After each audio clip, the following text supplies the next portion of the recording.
Last week, we explained the varied choices for official residences that past presidents have made or at least contemplated. We show that Malacanan started as a temporary palace over 100 years ago, but has persisted as a permanent nexus of executive power despite its physical distance from other branches of government, deficiencies in security, and bad feng shui.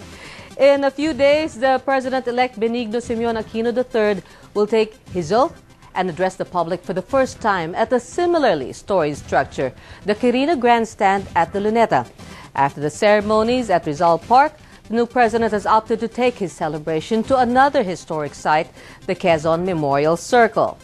But just like Malacanan, the Quirino Grandstand and the Quezon Memorial Circle were originally temporary in nature or meant for other functions than what they fulfill now. Join me as I demonstrate how their fate is a reflection of our reality of unfinished plans and temporary turned permanent solutions for most anything we do as a government or a nation. I'm Twink Makariig, standing in for Manolo Quezon, the explainer.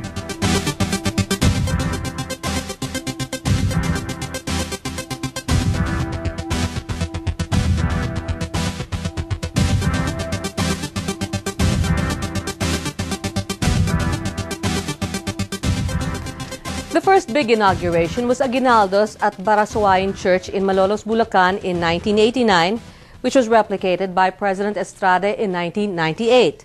That both Aguinaldo and Erap were unable to finish their terms suggests Barasuain is jinxed, and probably why it wasn't an option for the new president. When the Commonwealth president was to be sworn in, his choice was the steps of the Legislative Building, now the National Museum, at the Luneta. This followed the American tradition of holding their ceremony at the steps of the U.S. Capitol in Washington, D.C. Hundreds of thousands of Americans gather every 4 years for this rite of passage, standing for hours as they did for President Obama's event on the National Mall, that great swath of green in between the Capitol and the Washington Monument. According to the Burnham Plan, our own legislative building or Capitol was supposed to be on what we now call Agrifina Circle. It was a slightly smaller version of the one in Washington, D.C., and faced our version of the National Mall, the Luneta, which is a third of the length. Marking the center of the mall is the Rizal Monument, much like the Washington Monument, but shorter. But this planned Capitol building was never built. Instead, the National Library that was already started beside it was expanded and became the House of the Philippine Legislature. Manuel L. Quezon was sworn in on the steps of this legislative building on November 15, 1935.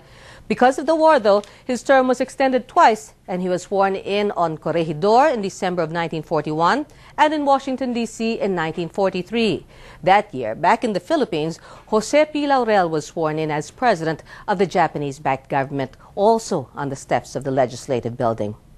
The Legislative Building was in ruins in 1946 when Manuel Rojas took his oath as president on its steps. A few months later, he redid this oath as part of a long ceremony that was the inauguration of a finally independent Republic of the Philippines. The selected date was July 4, 1946, and several structures were built at the Luneta to celebrate the event because the steps of the Legislative Building and the road fronting it were deemed too small to house the 4,500 invited guests as well as the tens of thousands of Filipinos planning to attend. With a budget of 120,000 pesos, architect Juan Arellano designed a grand Independence Grandstand in ornate neoclassic style. He incorporated a triumphal arch with two wings that shaded the main galleries. The centerpiece in front of the arch was a stage in the form of a ship's bow with a carved figurehead of a maiden representing freedom. Two other figures representing a Filipino and Filipina stood about 10 meters tall behind the stage and the central gallery. The whole composition was placed facing west, a few meters in front of the Rizal Monument. Now, contrary to what some are saying, this is not the Quirino Grandstand as we know it today, which is across the lawn near the breakwater. That was built when Elpidio Quirino was sworn in. By the time Quirino won the presidential election in 1949, a replica of the original Arellano Independence Grandstand came to be what we now call the Quirino Grandstand. The structure's design was prepared by Federico Ilustre, chief architect at the Bureau of Public Works. The structure incorporated the triumphal arch, but did without the boat prow stage and the tandem statues behind. Illustre also simplified the design and followed an Art Deco look for the canopy. There was no budget to build the wings for the Quirino ceremony, but the succeeding inauguration saw the gallery expand every 4 years during presidential inaugurations until it reached close to the present size in the 1960s. Otherwise, the Quirino Grandstand was used only once a year for Independence Day rites. By the advent of the 60s, the Luneta itself was the object of a major renovation. The birth centennial of Rizal was the main impetus for a new set of plans. The style of the buildings planned for the new Luneta was modern, and naturally, everything else had to be updated to match it, including the grandstand and even the Rizal monument. This led to the demolition of the triumphal arch and the adding on of a steel and aluminum pylon to the Rizal monument to give it height. The pylon was taken down a few months after it was slipped on, perhaps a belated admission of its ugliness. Then, by the time of the Ramos inauguration, the stylistic pendulum swung again, and the grandstand was expanded, this time with neoclassic decor here and there. President-elect Pinoy will motor down to Quezon City for his inaugural party, which by tradition was held at Malacanan. This is the first time for the Quezon Memorial Park to be selected for any inauguration-related affair. The QC Memorial has seen popes and religious gatherings, but no major political events. The park was originally the site of what was to be the Capitol building of the new republic had the war not intervened. The Frost Arellano plan of 1941 shows a substantial building as large as the U.S. Capitol on the 25-hectare elliptical site. If it had been built then, the presidential oath-taking would have been staged here. After the war, the Capitol site was moved to Novaliches, what is now the Batasang Pambansa. President Marcos had one inauguration there when the building was new in 1978, but it was held indoors because the planned 20-hectare plaza of the Republic that was to front it was not built.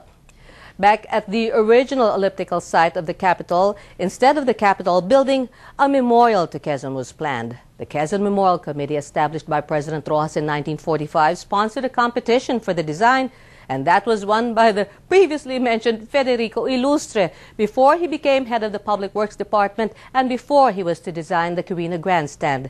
The memorial was completed in 1975, around which time a park was built on what was just a barren field. Today, it's filled with trees and is a popular, although hard-to-reach green space, despite the presence of an underground tunnel from QC City Hall and one pedestrian overpass. The rest of its 2-kilometer perimeter is daunting to cross as 8 lanes of constantly moving traffic buffer it. So, back to my first point, which is the striking similarity between the two venues that figure in the upcoming presidential inaugural, besides the coincidence of being designed by the same person, is that they were both designated sites for the national capital under grand plans that fell victim, like so many other things, to the Pinoy Ningas Kugon mentality. Had either of those major plans for a government center materialized, the president-elect would have taken his oath on the steps of a Capitol building housing both the Senate and the Congress. Millions of people could have witnessed this from our own version of a national mall or wide avenue of the Republic. He would have been sworn in by a Supreme Court Chief Justice who would have held office nearby. After the swearing in, the president and his entourage would have been able to take a short ride or even walk down our equivalent of Pennsylvania Avenue to a new Malacanan.